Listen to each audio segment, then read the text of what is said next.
මට නොපෙනී යන බලයක් තියෙනවා. ඒ කියන්නේ ඔබතුමාගේ ඇඟ පේන්නේ නැහැ. කිසිම කෙනෙකුට පේන්නේ නැහැ. මං පයින් ගියත් ඇවිදගෙන ගියත් ඒ මිනිස්සුන්ට මම පේන්නේ නැහැ. මේ ඇදගෙන ඉන්න ඇදුම් පේන්නේ නැහැ. රහත් වුණා වගේ. නිකන් දුමක් ගියා වගේ. මේ ඇදගෙන ඉන්න ඇදුමක්වත් මං වාහනේ ගියත් වාහනයක්වත් පේන්නේ නැති වෙන්නේ ඒ ගෙදරට ගිහිල්ලා ඒ ගෙදර කන බොන දෙයකට හට්ටියකට පුළුවන් ඇතිලියකට එන්න පුළුවන්. මේ තෙල් ටිකක් කණි ටිකක් දාලා මට එන්න පුළුවන්කම තියෙනවා. ඔක පෙන්වන්න ඕව පිළිගන්න බෑ අපිට කියලා අභියෝග කළොත් ඔබතුමාට ඒ අභියෝගේ බාර ගන්න ලෑස්තිද? අනිවාර්යෙන්ම මම බාර ගන්න. අනිවාර්යෙන් බාර ගන්නවා. මට දැන් ඔයා කිව්වොත් මේ අහවල් ගෙදරට මේ ගෙදරට ගිහිල්ලා මේ ගෑනු කෙනා මට වසී වන්දනය කරලා වසී කරලා ගෙනත් දෙන්න කිව්වොත් හදලා දෙන්න කිව්වොත් මම යනවා. හැබැයි ඒක මම ඔට්ටුවක් දාලා යනවා. මම මේ ගෙදරට ගිහිල්ලා මේ තෙල් කුප්පිය මම ඕනනම් ගෙදර කිසි පේන්නේ නැතුව මම ගෙදරට ගිහිල්ලා තියලා එන්නම්. නැත්තම් මේ පොඩි කුප්පියක් ගිහිල්ලා තියලා එන්නම්. ඊට පස්සේ ගිහිල්ලා මම කියලා එන්නම්. අහවල් දැන් ගිහින් බලන්න මම තියලා ඇවිල්ලා ඉන්නේ. මට එහෙම කරන්න පුළුවන්. ඒක තමයි අභියෝග කියන්නේ. ගෑනු කිව්වොත් එහෙම මගේ මේ කකුල් දෙක ලෙව කන්න කියලා ඒ දේ කරන්න සිද්ධ වෙනවා. ට්‍රීට් එක හොදන්න කිව්වොත් ඒ දේ කරන්න සිද්ධ වෙනවා. ඒ තරම් පහත්තට දාන්න පුළුවන් බන්දිනක් මේ වහල් බන්දින කියන්නේ. ගෑණික ට්‍රීට් එක පාව හොදන්න, යට ටික පාව හොදන්න. අර ගෙදරක වැඩකාරයෙකුට වැඩි දෙයක් කරගන්න පුළුවන්. මේකට මහ වැඩක් කරන්න දෙයක් නෑ. දෙන්නගේ රූප දෙක අරගෙනමයි පුතේ ඔළුවට මේ කට්ට ගැහුවට පස්සේ පුතේ ට්‍රීට් ටික හොදාගන්න වර්ධාර බලන්න, ගෙවල් වල අතුපතු ගන්න,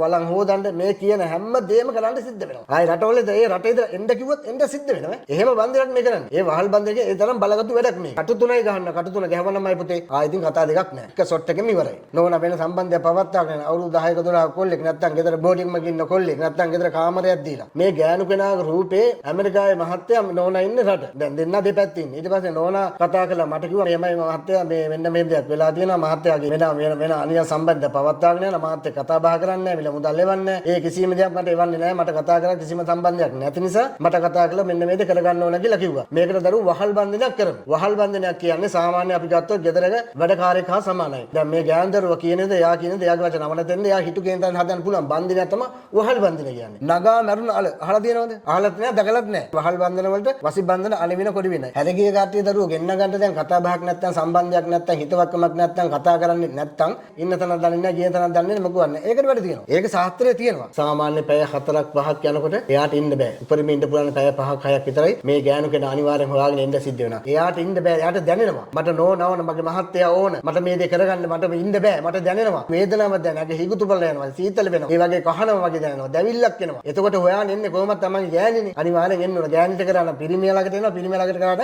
ගෑණිලකට එන්න සිද්ධ වෙනවා අම්මයි. ආදරයක් කියන්නේ අමුතු දෙයක් නේ. ඉතින් ඒ හැගෙන් දැනෙච්චාම පොඩි වෙන්න පුළුවන් ලොකු වෙන්න පුළුවන් වයසත් තරයක් මේක දැනෙන්නේ නැහැ. සාමාන්‍යයෙන් අද ඉන්නේ ලංකාවේ වුණ රටවල් වල ඕනම කෙනෙකුට ගෑනු කෙනෙක් හෝ පිරිමි කෙනෙක්. එතකොට හැගෙන් දැනෙච්චාම ඒකට කවුරු හරි කමන්නේ සම්බන්ධ කරගෙන තමයි හදන්නේ. ඉතින් ඒ දේවල් කරගන්න තමයි මට ගොඩාක් මිනිස්සු කතා කරන්නේ. කන්න ඕනේ හින්දා බොන්න ඕනේ හින්දා ජීවත් වෙන්න ඕනේ හින්දා ජීවත් වෙන ඒවල් තියෙනවා. එතකොට තමයි පුතේ කරන්න අපි මේ රූප දෙක ගන්න ඕන. රූප දෙක අරගෙන දෙපැත්තේ තියලා මේ දෙක එක පැත්තට ගන්න ඕන. එක පැත්තට අරගෙනමයි පුතේ කට්ට තව ගහන්න ඕන මේ පැත්තෙන් මේ පැත්තෙන් දෙක එකට වෙන්න. මේ කටු දෙක මෙහෙම එකට ගැහුවට පස්සේ ආයේ ජීවිතේටවත් මේ ගෑනු කෙනාවත් පිරිමි කෙනාවත් දැන් ගෑනු කෙනා කිව්වොත් පිරිමි කෙනාගේ වචනෙට ආයේ කතා දෙකක් නැහැ. ආයේ බල්ලෙක් බලල්ලෙක් වගේ ඉන්නම දරුවෝ. ආයේ කිසි කතාවක් නැහැ. බල්ලෙක් බලල්ලෙක් වගේ ඉන්න තත්ත්වෙට පත් කරන්න පුළුවන්. රක්ෂාවට ගිහලා ඕප්පෙන්නේ කීයටද? ගෙදර පැය භාගෙන් එන්න පුළුවන් තත්ත්වෙට හදන්න පුළුවන්. යන්තර මන්තර හඳුනියම් බඳන ආද සම්බන්ධ ප්‍රේම සම්බන්ධ අනියම් සම්බන්ධ වශයෙන් බඳන